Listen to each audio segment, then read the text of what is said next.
Teacher talking sports, what it does, what it do, how we living. Let's take a look at this CBS Sports article that was posted today, ranking 2022 NFL offenses. A new team takes the crown after Chiefs Packers trade star wide receivers. Again, CBS Sports by Jared Dubin. Let's quickly go through the teams. They're ranked in descending order from worst to best, put in different tiers. So tier 6, the bottom two. It's kind of a shame that these two are the bottom two, the Bears and the Texans, because they both have second-year quarterbacks. Chicago, Houston wants to see them make that sophomore leap. Davis Mills ended the season strong last year. Just don't have much talent around them. Texans have Brandon Cooks, who I believe is one of the more underrated receivers in the game. But the Bears, after Darnell Mooney, who do they really have at wide receiver? Tier 5, 31 to 28. Should be 30 to 27. They messed that up. But anyhow, all teams that do not have much in starting quarterbacks: Sam Darnold, Drew Lock / Geno Smith, Marcus Mariota / Desmond Ritter, Kenny Pickett / Mitchell Trubisky. So none of these teams are really excelling in the quarterback position. Falcons really have no receivers other than Drake London, who they just drafted in the first round. Also have Kyle Pitts. The Seahawks got their excellent duo of wide receivers. Some good running backs after drafting Kenneth Walker. Rashad Penny was so amazing to end last season. But the Panthers are held down by Darnold. Otherwise, they have a decent offense. DJ Moore, if McCaffrey could stay healthy. Robbie Anderson. Tier 4, 26 through 20. Titans 20th, even with Derrick Henry coming back. Drop off probably with A.J. Brown getting traded to the Eagles. I'm sure they would have been at least maybe in the top half otherwise. Traylon Burks they did draft, but let's see. Jacksonville Jaguars spent a ton of money this offseason. Have Travis Etienne coming back.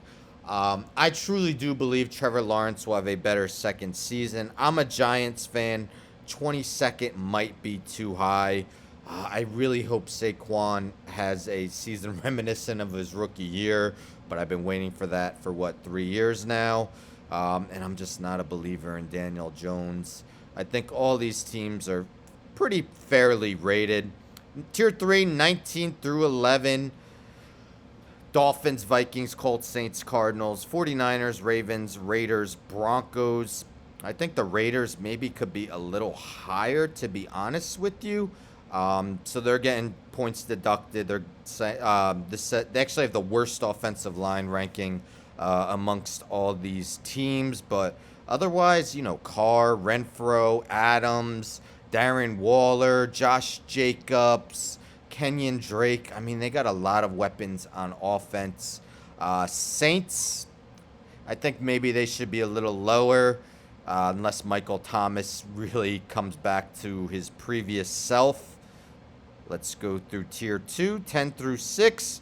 The Brownies, Eagles, Bengals, Cowboys, Bills. All right, so the Browns, let's see if Deshaun Watson plays week 1. Let's see how long he's suspended for, if that's what the NFL decides to do. Eagles at 9. That, man, to me, that might be a little high. Yeah, I don't know. Running back 3.5. I'm not sure they should get that high. I think Miles Sanders, pretty good running back, but Bengals 8th. I agree their offensive line should get a higher rating, 3.5. They've done a great job this offseason in improving that. I would probably put the Bills a little higher. Yes, Devin Singletary isn't great as a lead running back, but they did draft James Cook. Should give him a pretty solid 1-2 punch. Cowboys might be a little high after losing Amari Cooper via trade to the Browns.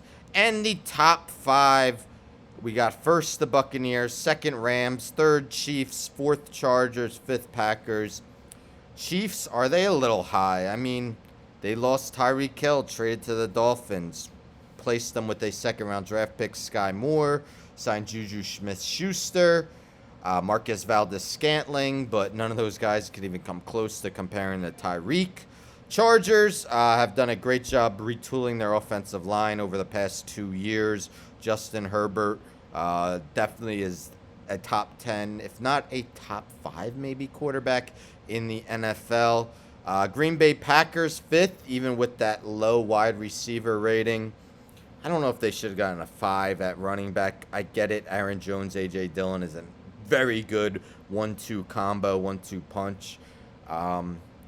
Would you have the Buccaneers as the top offense? Leonard Fournette, Chris Godwin, Mike Evans, Russell Gage.